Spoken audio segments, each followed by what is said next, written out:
And this is his Group 2 890 car. We are at Wild Horse in Arizona, and I'm going to take a second and explain how we set the belt adjustment on a junior dragster. So if you zoom in here, we have already put the belt on the car, and prior to this video, we have looked at this belt tension and we have decided that it is too tight. And I'm going to show you what is making it too tight. So right now, if you grab the belt, say with your left hand here, and you try to roll the driven clutch. This is the rear clutch, we call it the driven. If you try to roll that driven counterclockwise, it should not have this much tension on it. I can barely even slip it in the belt. The reason why we do not want to run it that tight is because when your kid goes in and tries to stage, it's going to drop that belt down in the rear clutch. And that's going to make it looser than it needs to be on the front unit. And it's also going to change the gear ratio of the car. So the more you roll it forward, you can see the farther it goes down in the rear pull. So what we're going to do now is we're going to loosen that up, and we're also going to install my new Shockwave orange spring in this clutch, and we're going to set it all up right. So give us a few minutes here.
I guess we're going to do this like how you guys would all do it on the floor in the pit. So we're not going to have any fancy tools.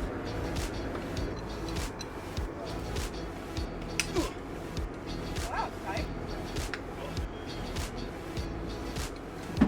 So then after this, do we pull off the center screws or just these ones? Yeah. These center screws are only for this plastic bushing. Oh. So that's going to remain in there. So then we're just removing the top half. Yeah, you're removing the helix. So then that will release the spring to replace the spring if you're building it, assembling it, or if the car's like kind of broke. Right. Does your dad have any T-handles? Yes, I think. 5 30-second T-handle. 5%? Yeah.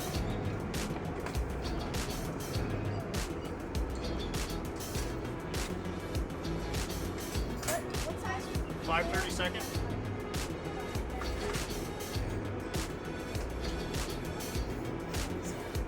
Oh yeah, baby.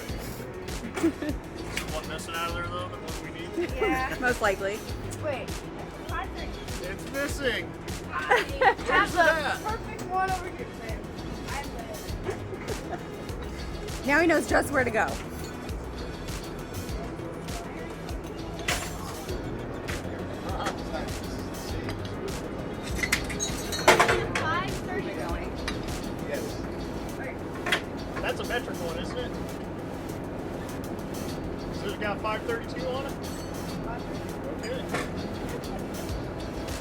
I stopped using Alrighty.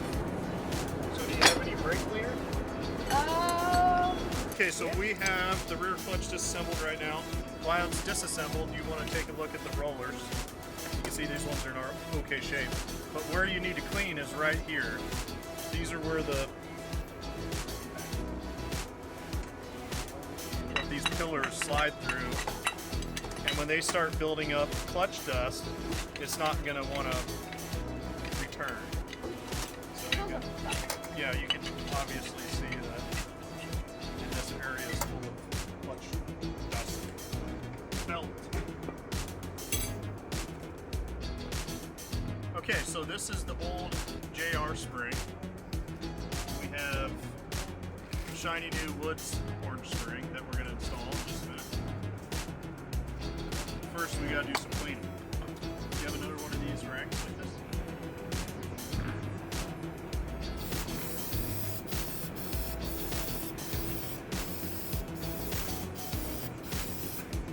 Okay, so you can wipe.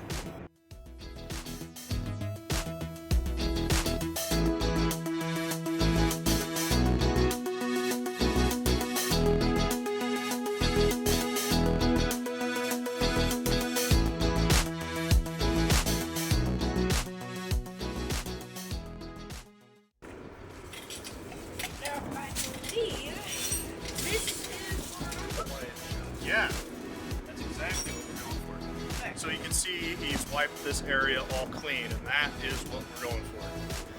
So wipe that one. and then wipe the sheet.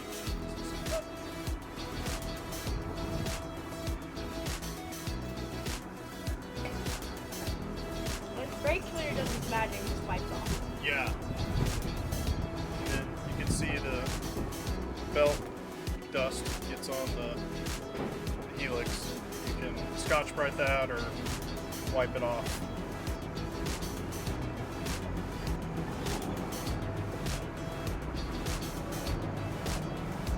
You know how to maintenance your clutch now, at least the rear. Yeah, pretty much. Yeah.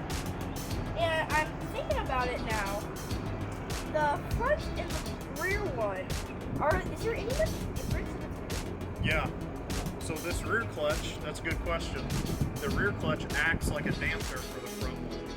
So say if the front clutch is aggressive and you're trying to like make the combo less aggressive and you don't want to change the front, you can manipulate the back basically to soften the front by going to a tighter or a looser hole in the spring. So when you do that, does it change the performance of the car? Yes. Yeah, it's all based on what you're wanting to do.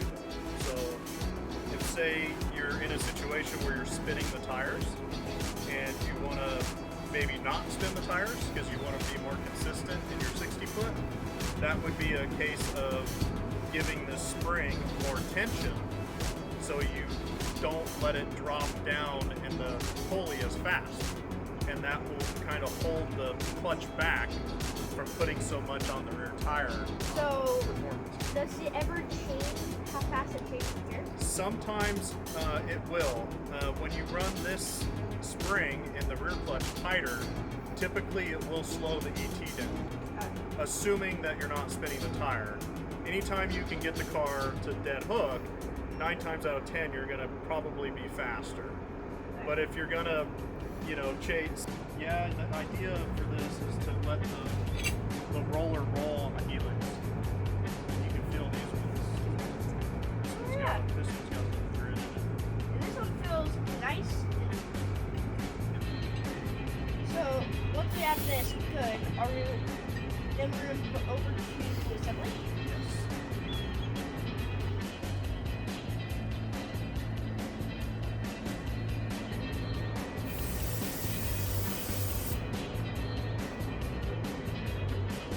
Okay, so we got a new Woods Shockwave orange driven clutch spring, and we are going to install it in this hole, the little hole with the dot below the hole. That's the 6 hole.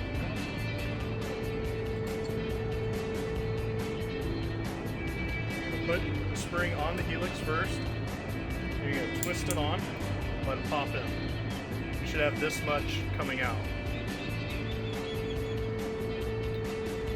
Then, yeah, now it's going to put it together.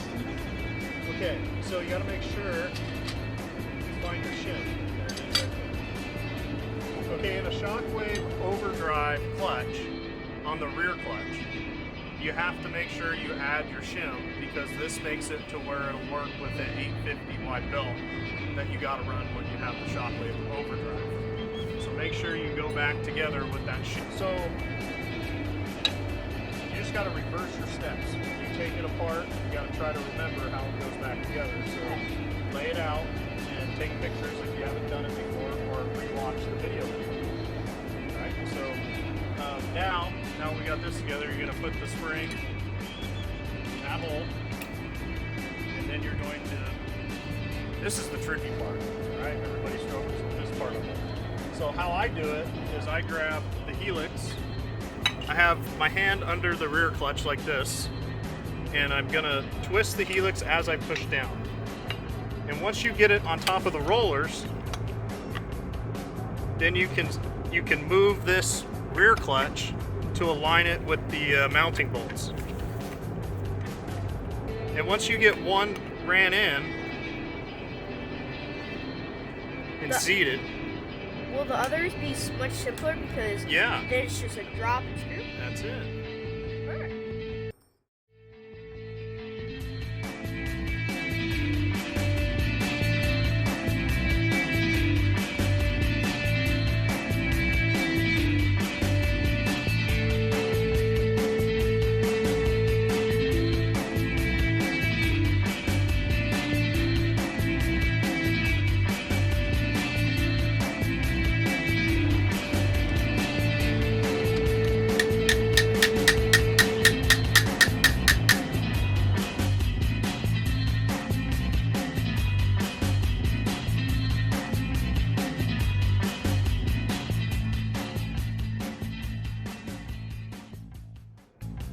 Now, is there any critical lever that you're having trouble with screwing it in? No. I think the idea is just to not go overboard when you tighten stuff. So you can see that that's working good. Since this is aluminum, can you ever strip out anything? Lots of people strip out aluminum, and that's why you got to be careful when you put it together, because aluminum is very easy to strip out. So now is it to... Now it's time to go back together, bud. Yeah. Make sure your key's in. Now we got to try to figure out your dad's puzzle here. Jeez. Darren, where are you at? You got to figure out your I'm on puzzle. it. I think. Now, we were actually going to change this like Alex's so that the belt would self-center. And that's fine. We can do that now if you Yeah, want. let's do that. Let's update that. So I think all we would need to do then is.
Zoom in right here. This belt's a little worn, but you can see where it's sitting. see this cord right here? This little nylon, or I don't even know what it is. It's like, you can see it's got a different color. Seam, I guess that would be called a seam. Probably a seam. That seam is supposed to be almost flush with this rear pulley. You'll be pretty close when you have that seam flush with the top of the pulley here. But this is how the belt should be slipping in the rear clutch.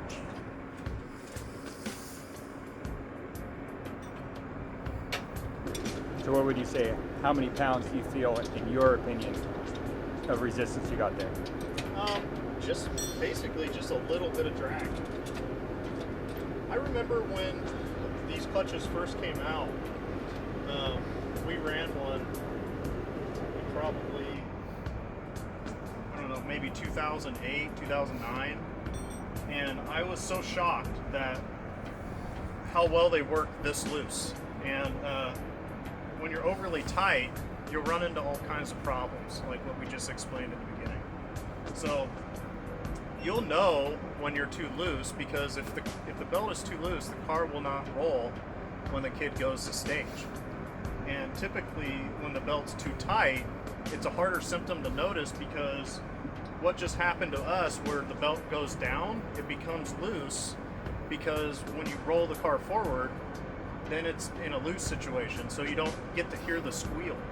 So typically you only hear the squeal when the belt's too tight on a polar clutch, not a shockwave, because the polar clutch has a lot more resistance in the back to hold the belt higher when it's too tight. So you will hear it squeal on the front clutch. So it's a little harder to get it right with the shockwave, because you don't notice the problems as easy.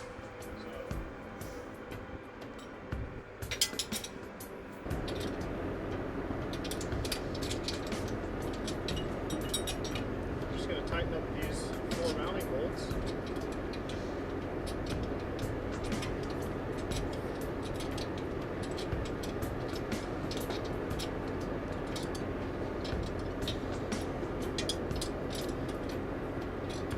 Abigail, do you have any questions? Can't think of anything?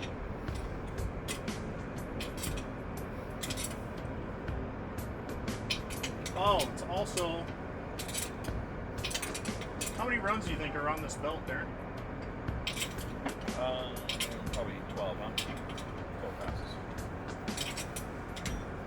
So my experience is, depending on the combination with the weight and the gear ratio, you may see a belt wear quicker than some. A belt's going to wear quicker when you are running a taller gear or a heavier weight package. And that's mostly because the belt has a lot more load than it's probably designed to have as it takes off from the starting line. So in a package like this, you just have to monitor the width of the belt, and you do that by measuring it to side with a set of calipers. And when you get, say, below 20 or 30 thousandths of wears is when it's time to change the belt.